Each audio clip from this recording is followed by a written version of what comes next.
gotta get these up there somehow. Huh. Okay.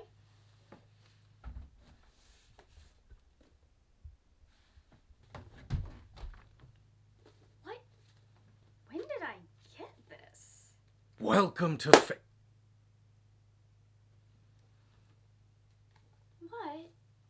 was that? What? Would you stop that? Excuse me? I am not here to be opened and closed like some tinny, corny Hallmark card. I am an invitation to the adventure of a lifetime. I'm going on an adventure. Yes, and you are being very annoying. Sorry, I've just never met a magical talking book. I don't think I am ready for an adventure. No one ever is. Can I do my job now? Sure. Welcome to Fablen, the land at the edge of worlds. A land made of the dreams and nightmares of all the waking world. It is a realm of magic and mythos, where dragons still roam, and the old gods hold domain. In short, it is the perfect realm for adventurers. Your journey will start in the sleepy town of Farwater, the lone port between the waking world and the realm at the edge of dreams. Hello, my lovely friends, it's Margaret. Welcome back to my channel, and welcome to day number 2 of the 12 Days of Margaret. If you are new here, 12 Days of Margaret is just something I do that starts on my birthday and goes for 12 days and includes a lot of my end of the year content. Today, I am going to be talking to you about a very special little project that I have been working on for the last couple of months, and that is my new TBR game, Fablen. I have wanted to do a TBR game for the longest time, but I could never find a game that I was really connected to, that I was like, yeah, that sounds like a good idea. That sounds like something that could be my brand, that could be me. And then we were working on some Avengers Reading Challenge stuff and talking about possible boss battles, and in the course of that, I'm not entirely sure how I got to this kind of role-playing type game, but this is where we went. Today, I am going to be talking about how this TBR game works and all of the ins and outs that you would need to know if you were wanting to join in with me. I will not be building my TBR in this video. I will be determining all of that in a later video, live in front of everyone. All right, so what is Fablen? Fablen is a TBR game that is aimed at gamifying your TBR. I took a little bit from fantasy stories, I took a little bit from the mechanics of tabletop role-playing games, and kind of homebrewed my own little world and adventure type thing. If you are familiar with Dungeons and Dragons and other role-playing games, this is much simpler. There are a few things that I will need to figure out about my character because it's going to affect what my TBR is every month, and then there is a master list document that I will use to determine what my quests are and all of that. I'm going to get into that in a minute. All you would need to join in on this game are books and a computer. Literally everything you need can be accessed either through Google online or will be a document/spreadsheet that I will provide in the description box. I personally will be using physical dice as I go along this journey just because it adds to the element for me, but you do not have to have them. You can either use a random number generator, or Google does have a dice roller. If you, however, you are like me and you like the idea of rolling actual physical dice, what you will need is a D6, a D8, and the infamous D20. If you already have a set of gaming dice, a D10 or a percentile die would be useful, but you do not need it to play this game. But the D6, D8, and D20 are the ones that will be used on a regular basis. Also, I want to mention that the things that I came up with for the character traits are things that kind of fit with different goals that I have in my rating. If some of it doesn't work for you, or if you have different goals, feel free to kind of change some things around. This is just the basis of it. You can customize it to your needs. How does it work? So for me, the goal of Fablen is to provide a little extra motivation to finish the books that I put on my TBR in my TBR videos, and not ignore them once I've made that video. The definition of TBR can be whatever you want it to be. If you like a set TBR, you can do that. If you are a mood reader, there are ways to work this game as well. In Fablen, books equal quests. Now I'm going to have a set of character traits that I can choose from to kind of build what my reading month is going to look like, and these traits are static. They don't change from month to month unless I level my character up. We are figuring this out as we go along. I don't know what leveling up is going to look like yet, but we'll get there and it will be in the document when we do. Quests are different prompts that will be chosen every month that are fulfilled by reading a book that meets that prompt. I will have a master spreadsheet of all of the quests that I will be choosing from down in the description box. I am going to add to it as I go, as I feel more are needed, as I think up more ideas. You are welcome to use it as is or copy it and then adjust it to your needs, add in any reading challenges or readathons that you will be doing. I will be adding in prompts that fit any of the readathons that I'm interested in doing this year, including the upcoming stuff for the Avengers Initiative Reading Challenge. Now, when it comes to choosing books, one book can fulfill both a character trait and a quest prompt. Quest prompts, however, can only be doubled up on in certain circumstances. You're going to see some of them in a minute, and you're also going to see some of them probably as we go. And this is where we get to the motivation part, because basically, I am going to be punished for the books that I don't read that are on my TBR. There's a certain number of books that I have to read each month. I don't have a choice. I have to complete that many books and they have to fit the prompt. The way Consequences works is that for every quest that I do not finish, I will have to roll a d20 and see whether or not I pass or fail. So starting out, for each roll that I do, I will need to get a 5 or higher to escape the consequences. 4 or lower means that I will have to face the music and deal with the fact that I let someone down and did not complete the quest that they hired me to do. Now that will change as I go further and as I level up. That's just starting out level 1. Now there is kind of like a easy round, a learning round that I am going to be giving myself and anyone else who wants to participate, and that is Questing School. All players who want to participate in this game need to start at the Questmore Academy of Adventurous Exploits. There will be a whole bunch of lore that I came up with in the description box in that Welcome to Fablen document, but basically you're going to Questing School so you can kind of figure out the game, get a feel for it before you actually start dealing with leveling up. This school is level 1. That's where level 1 happens. The courses at Questmore, aka quests, will range from like small tasks to do around the town that the school is in, and larger assignments that will be done under the supervision of Questmore faculty. Once I have graduated, I will be promoted to level 2 and I will be ready for the wider world of Fablen. So there is going to be a live character building session / Q&A on December 31st. You are more than welcome to drop any questions that you have in the comments, anything that you want more clarification on as I am talking through all of this, or you can join us at the live show and you can ask questions there. So for anyone who wants to join in, build their own character, I'm going to go over all of the character traits. So character traits are going to determine certain things about what your TBR needs to be each month. Just there for the challenge of it and to make things fun. Now, I will be playing as I set a TBR, and barring certain exceptions, I need to stick with that TBR.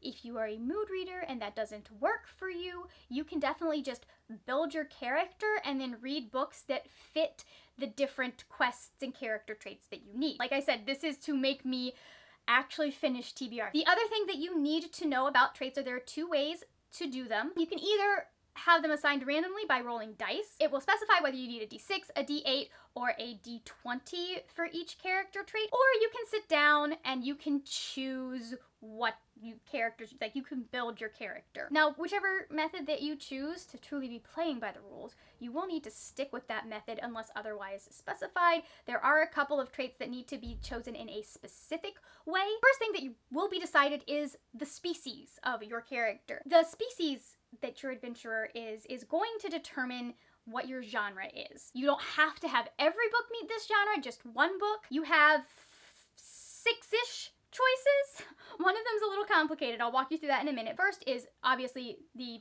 tried true, what we are, human. For that, you will need to have at least one contemporary on your TBR. The next 3 are going to be some, the typical fantasy classics. We gotta fit those in there somewhere. I'm a Lord of the Rings fan. Guys, what did you expect? Number 2 is the elf, and the genre associated with elves is fantasy. Number 3 are dwarves, and the genre associated with them is going to be nonfiction. And then number 4 are halflings, and this is a stretch. I know it's not technically a genre, but I want to read more of it, so the genre, or the age category associated with them is children's lit. This can be anything from picture books, chapter books, middle grade.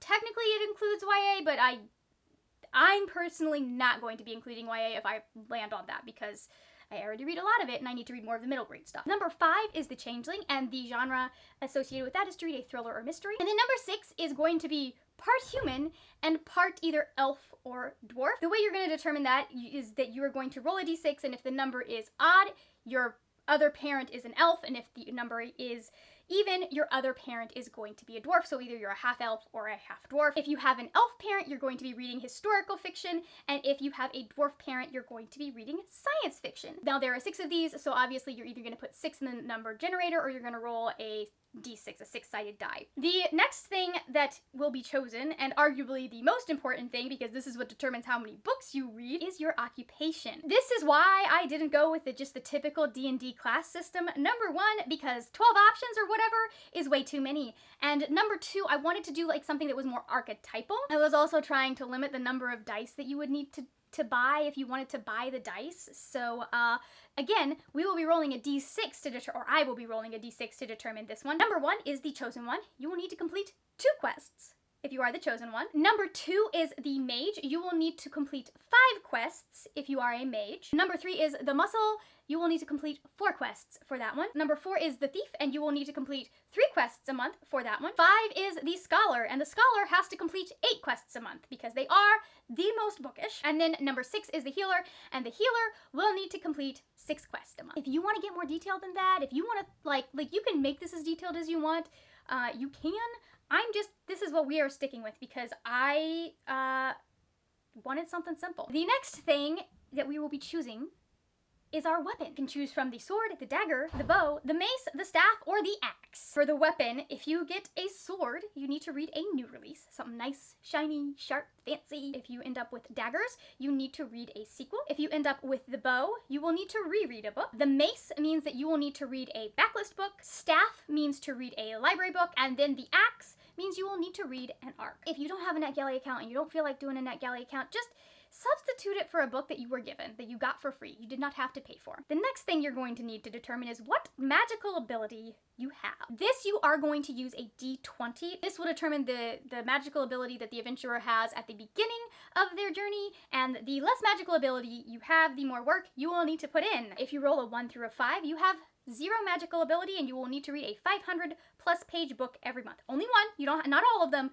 just one. If you roll 6 to 10, you are a little magical, and you will need to read a book that has 400 pages or more. 11 to 15 means you are very magical, and you need to read a book that is 300 pages or more. 16 to 20 means you are a magical prodigy, and you only need to read a 200-page book a month or more. You know, doesn't have to be exactly 200 pages. The final couple things are probably the most complicated part, and these are things that are going to help you out as you go through your questing life. The first one that you will be choosing is the animal companion. Again, this is going to need a d6, and you can choose from a dog, a cat, a raven, a horse, a bear.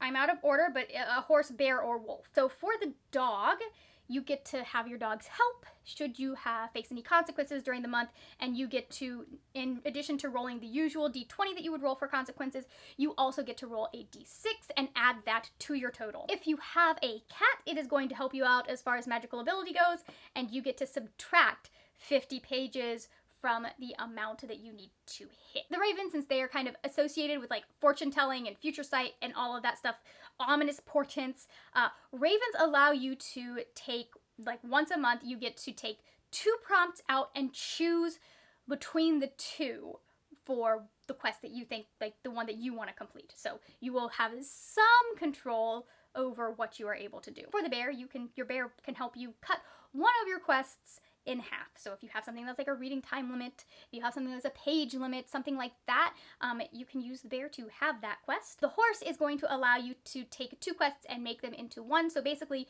you will be able to use 1 book to fit 2 prompts. And then finally, the wolf. The way the wolf works is that you are able to have a prompt similar to how you do with the bear, but the book that you use to have that prompt does have to have 1 or more animals on the cover, since wolves are hunters. The final thing that we need to talk about is alignment. I couldn't not do this since this is just such a classic role-playing game thing. Now, if you are a mood reader, just say you're unaligned. You don't have to. Each of these that come, they have an advantage that you get as far as your TBR goes, but they will also have a disadvantage. We'll start with Lawful Good. For every book on your TBR that you finish, you will gain a second chance in a consequence roll. So basically, what you're doing is you're rolling with advantage. You're gonna roll that d20 twice, you take the higher number. However, in order for you to be able to do that, you are not allowed to DNF any books. For neutral good, you are able to DNF one book if you are not enjoying it and still count that quest as complete. However, you will take a hit where your magical ability is, and you will need to add 100 pages to the normal page count that you have to hit for one book. For chaotic good, you are able to swap out books on your TBR as long as they are of a similar genre. However, the next book, you will, and this is where you may want the D10. The next book, you will need to read a book that is at least X pages longer than the book you swapped it for. So basically, you're going to pick a random number, or get a random number between 1 and 10, add a 0 to the end of that, and that is how many extra pages you will need to read. Say you swapped out a 300-page book for a different book, and you rolled a 5. You would then need to have a book on your TBR that is at least 350 pages. Moving on to Lawful Neutral. So for this one, you do not have to match your books to a specific prompt until after you've read them. However, that means that like every book you read will need to be applicable, able to be used on at least half of the quests that you pulled, unless you're the Chosen One or the Thief. In that case, all of them. Or you will need to do a -1 on all consequence rolls when the end of the month comes. True neutral is that you can sub out any book on your TBR for another book that fulfills that quest. However, if you do that, you will need to add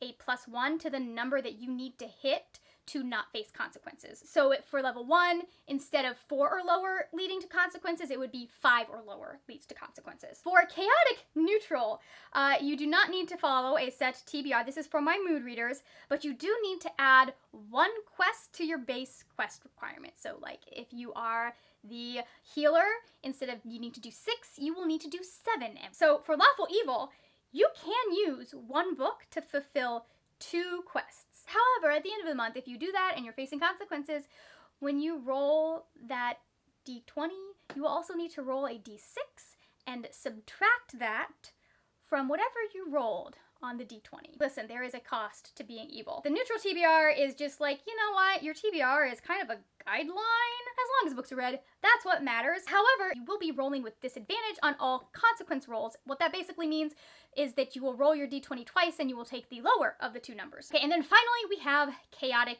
evil. So for chaotic evil, you can just choose to not do a quest. You get to do that. However, if you do that, then you have to take every other book that is on your TBR and you have to replace every single one of them with a book that fits that prompt. So again, there is a cost for doing evil. So this is the other exception to you having to stick with a specific method for choosing your character trait. You can choose regardless of whether or not you were rolling or choosing for everything else. But the way that you are going to choose alignment if you are rolling is take 2 d6s, you're going to roll those d6s and add them together. If you get something that is higher than 9, do it again. Okay, so that is everything. All of the stuff that needs to be known to start this freaking TBR game. Oh my god, I'm like so excited to finally have this out there. I am so excited to be building this character. If you are feeling chatty, please let me know in the comments what you think. Do you have any questions, obviously? Also, if you're planning on participating, let me know. I would love to see if anybody else is interested in this. It's exciting. I'm happy that I found something that works for me. I'm hoping that as we go and as I get a better idea of what's going on, I'll be able to do things like make maps and other things. But right now, we're just starting out with some very basic stuff. If you are not feeling chatty, let's go with the classic trifecta. Leave me, which you would bring if you were setting off with 9 strange men, a sword, a bow, and an axe. Thank you so much for watching. If you enjoyed this video, please give it a thumbs up. Also, if you enjoyed this video, make sure that you check out the videos over here, and make sure that you are there for the live show on Friday. And if you enjoyed these videos, and you enjoyed this video, and you're new here, go ahead and hit the subscribe button. I would love it. That is it for now, my friends. Happy reading, and I will see you later when we will talk about more wordy, nerdy things. Bye!